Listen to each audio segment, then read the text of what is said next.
pong mga mahalagang balita, target ng Department of Agriculture na magpatupad daw po ng maximum suggested retail price para po sa imported na bigas. Ayon ito mismo kay Agriculture Secretary Francisco Chu Laurel Jr., sa ngayon ay pinaplansya pa po nila. Puro plansya. Yun na nga, panay ang plansya nyo, sir, ha? Nang naturang plano, pinaplansya pa po yung plano eh. Masunog yan. Bilang bahagi ng pagsisikap po ng gobyerno na mapababa ang retail price ng bigas. Pangarap daw po kasi ng ahensya na mawala na sa mga merkado ang 60 pesos per kilo na bigas.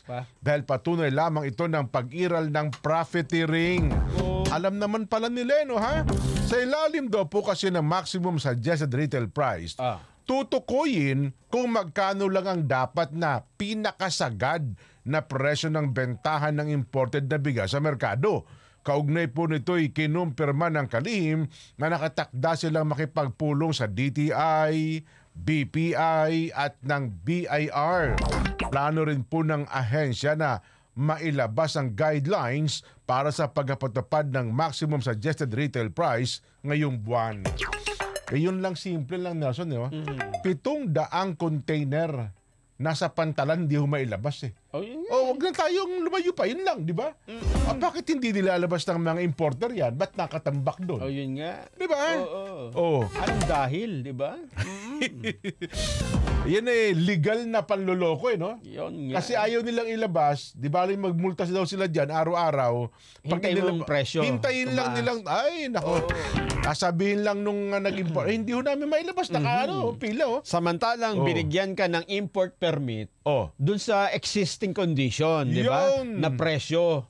Ibig sabihin, kaya ka pinigyan ng import para ipasok mo sa bansa, ibenta mo sa presyong nung umiiral, nung binigyan ka ng import permit, di ba? Tumambak na ngayon. Sabihin mo, kailangan na yung mabawi yung demurrahe, yung bayad parang hinihintay mong tumaas yung presyo. Yan ho ay bawal. Di ba? Mantakin mo kung sa 1,000 sako na lang yun. 700. Di gano'ng karaming sako ng bigas yun. Yun nga. Ang problema, Jen, nakatali tayo sa mga importer eh. Hindi ho natin pwedeng tanggalin ng mga pag-i-import kasi wala tayong pagkukunan ng sapat na local production. Di ba? Technically, hoarding yun. Ang problema, dahil hindi natin masyadong pinalalakas ang local, sunod-sunuran tayo sa mga nag-i-import. Nakadepende tayo ngayon sa kanila. Wala tayong magawa ngayon. Pero yun, lantarang panloloko yun. Di ba? Mukhang gusto nga tayong paglolokohin. Ha? Kung yun daw kasi nasa pribadong bodega, hoarding yun, Nelson. Pero ang problema, nasa pantalan, hindi makuha. Hindi pa hoarding. Technically, hindi hoarding. Pero, alam nyo na napaglalalangan tayo. Mukhang, Jen, talagang